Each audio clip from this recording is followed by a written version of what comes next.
What's up, everybody? Welcome to podcast now. I'm Alex, and in this video, I want to go over some beginner tips for Death Stranding 2. Now, look, the game operates a lot like the first game, with improvements specifically, I would say, to gameplay and to management and things like that. So if you've already played the first game, I really think you'll just kind of slide in and you'll notice menus are sleeker and things like that. But in case you haven't played the first game, or maybe you're rusty on it and you're going into this one, I want to go over a couple things just to be aware of early on. So let's start with load management as well as the different menus in this game. Now, one of these that got me several times, and I don't know if it's going to get everybody, maybe I'm just stupid. When you're going through and you're picking missions, you'll get basically almost like this loadout screen where all of the different options are for that mission. So you can plan your route during it, you can fabricate things, you can recycle things. So one very, very small tip that did get me is I accidentally pressed circle too many times. When you're going through the menus and you're doing,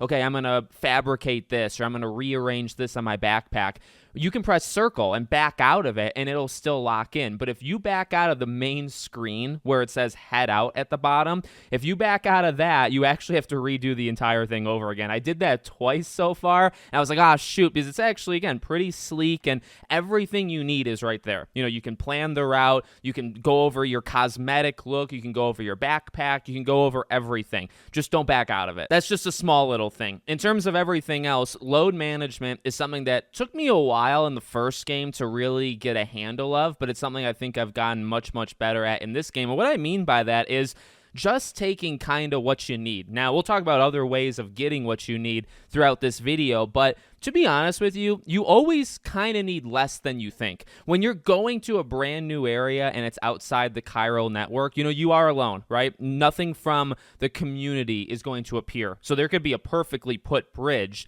but it's not going to help you until you make that place part of the chiral network, right? So you're going to need a few things, but again, like in the first game, I would take like 4 ladders and 4 climbing anchors. And it's like, well, maybe I'll need it. Truthfully, you don't really need all of it, okay? Really, taking 1 or 2 of everything is kind of the maximum. You really only need, say, like 1 of each gun, and to be honest with you, you probably don't need every single gun in the arsenal. Now, honestly, I kind of take that because I like options, but just kind of figuring out, okay, I'm going to this area, and that's what the terrain is for, right? You can look at the terrain and say, maybe I'm going to need like 2 ladders. So you take 2 ladders. Honestly, maybe you only take 1, and you hope that you can find one in the world, or you can find an outpost, and you can take from somebody else. Again, we'll talk about that later on, but that's just something I very much stress. Actually, as you go forward in this game, even like Dollman will warn you, because the more cargo you have, if you're sneaking in enemy territory, they will literally see the cargo sticking out of your back, right? So it really makes a lot of sense to not carry, all that much. And I would just stress for those that are kind of like, well, I feel like I need to kind of take everything. Trust me, I'm one of those people too.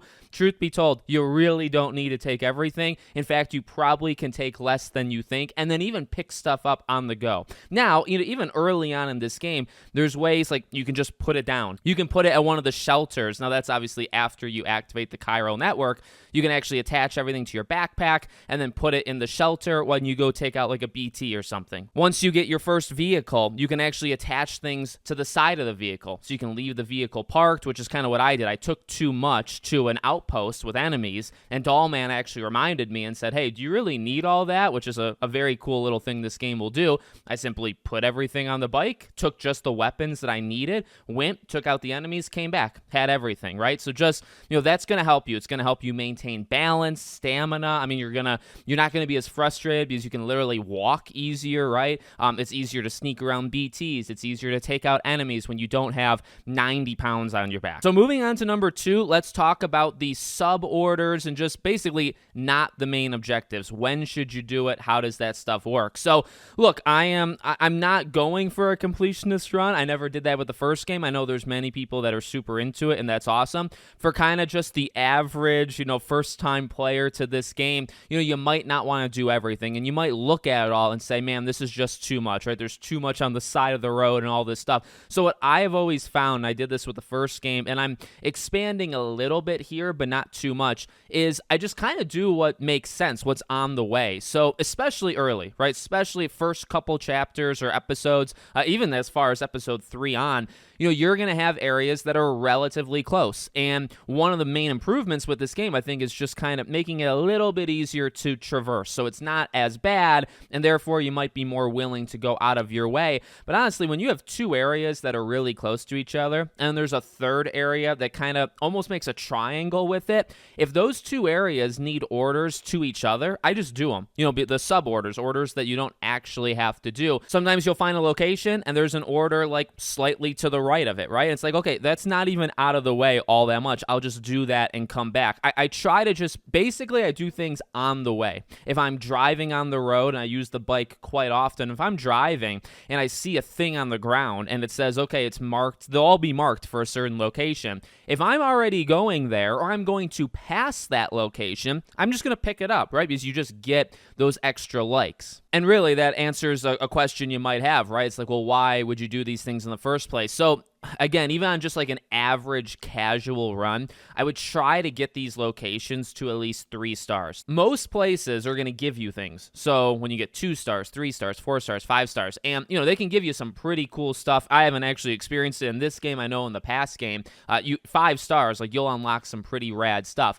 In this game, even getting to 3 stars gets you some pretty nice stuff. And I would say you actually earn likes a little bit less often, or you don't get it as frequently as the first game when you're delivering. Like if you're picking up items and dropping it off at a place. First game, it felt like no matter what, you're getting 3 stars on a location, just dropping off one package. This game, I think you have to do a bit more work, but that would just kind of be my recommendation, right? Get things to 3 stars because that oftentimes will unlock something cool. I think one of the places 3 stars early on actually gives you like a level 2 shotgun, which I unlocked the level 1 shotgun, and then 5 minutes later, because I was just doing orders, I got the level 2 one. So it's like, okay, I won't fabricate the level 1 one, I'll just do the level 2 one. So it definitely is best to try to do at least 3 stars, if not higher. And again, I would say best way is, any of those sub orders, even like when you're in the terminal, smaller things, if they don't take up that much room or they're not that heavy and they're kind of on the way, just do it. A lot of this game is about delivering anyway, so you might as well do it. And then if you find a thing on the road that's marked to a location, I found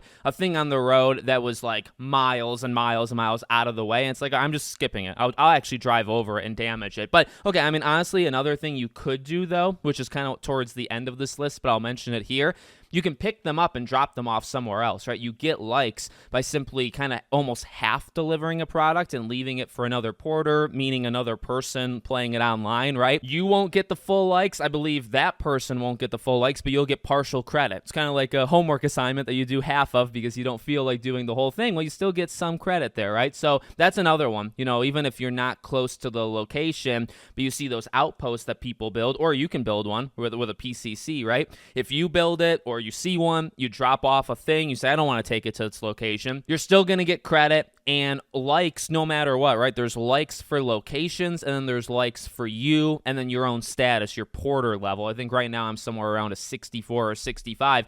When those things level up, your abilities kind of level up. You're going to be better on terrain, or you'll be able to actually weigh down more, right? You can have more stuff on you.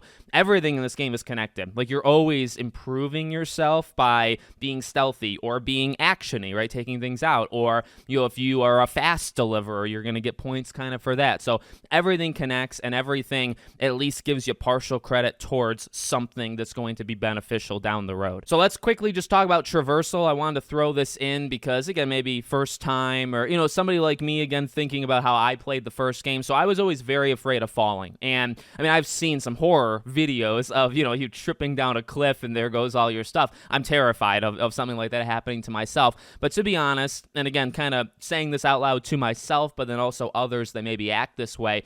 Gripping for balance, you really don't have to do all that much, okay? It's, again, something in the first game. I was walking, always having both hands, on those straps as Sam and just walking. And it's like, that'll slow you down. In reality, and again, I think this really blends with the first point, you don't need 150, things on you. And then also, when you don't have that stuff on you, your balance is far better anyway. I actually think there's an upgrade somewhere that literally makes your posture better. I think it's like a literal upgrade you can do to your person. So, I mean, like, there's built-in things in the game that'll make it better. Again, there's abilities where, you'll be able to handle more stuff and your balance and whatnot. But just simple, like, okay, I'm walking from point A to point B. I don't want to trip. I mean, there's a little intricacy to it, right? Because a big part of these games are, the world is a character, but the world is such a thing you have to pay attention to, right? That small little rock that in an Uncharted game you just walk over, you jump over. Not in this game, right? You have to pay attention to that rock all of a sudden. So,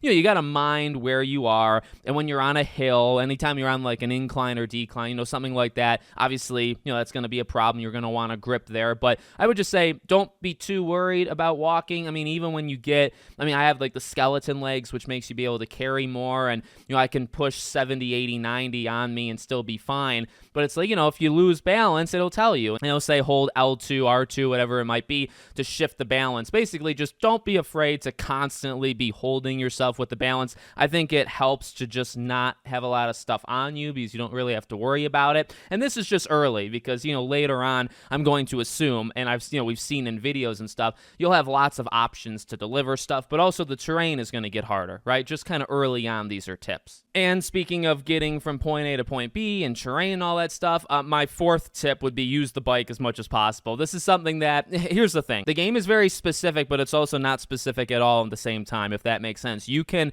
really handle things any way that you want to. And again, you go back to the first game and you look at what people are already doing in this game. It's all about what you choose to do. I mean, if you want to make like the ultimate zipline course in the first game, you can do that, and I believe you can do it here eventually too. You have people already making highways, across the entire map in Death Stranding 2. Some angels sent from God are already, doing that task. But I mean, for me, I handled a lot of the first game just on the bike, and I'm pleased to report, again, tip for this game, the bike operates differently. I actually think at times it's harder to handle. It's a literal different bike, I guess, granted, but it's actually harder to handle than the motorcycle in the first game, where when you kind of get stuck this time, it like completely freezes and it tries to almost lift it almost tries to jump, and it lifts the front tires up and like repositions itself. It's not very good for like getting away from BTs. I learned that early. I got caught and normally I can just kind of drive right through them even if they see me. And I did that in the first game, and I've done it a few times in the second game. But point being, okay, that bike is a lifesaver. It really is. It's something that, again, if you're kind of casual, and even if you just want to kind of just do the main story,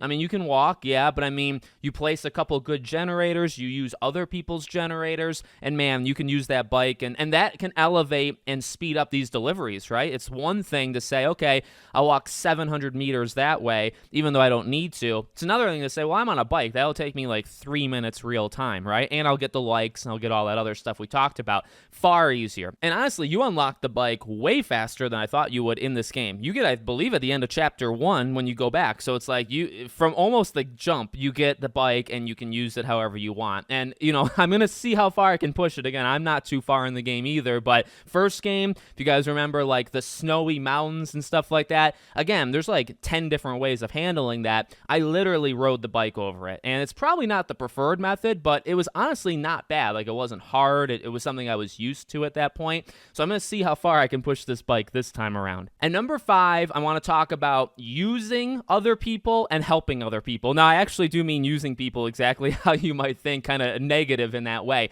Look, this game, one of the kind of hidden intricacies that just makes it so genius that Kojima did, is that connecting, right? And I mentioned it earlier. So when you go into a new area, you're not going to have anything. And it really creates not just this emotion of being alone. I actually really like the theme of how he does it, but also literally gameplay mechanics. When you go into an area that's not in the chiral network, it's just you. how you traverse the land is up to you. And then once you activate it, then you see, oh my God, that ladder would have been very nice to have gotten, on the way there, but that's just not how the game works. So when I talk about using people and helping people, I mean, look, to be honest with you, you can kind of use others that are doing good out there, right? You can use them as much as you want. I mean, there's thousands of ways.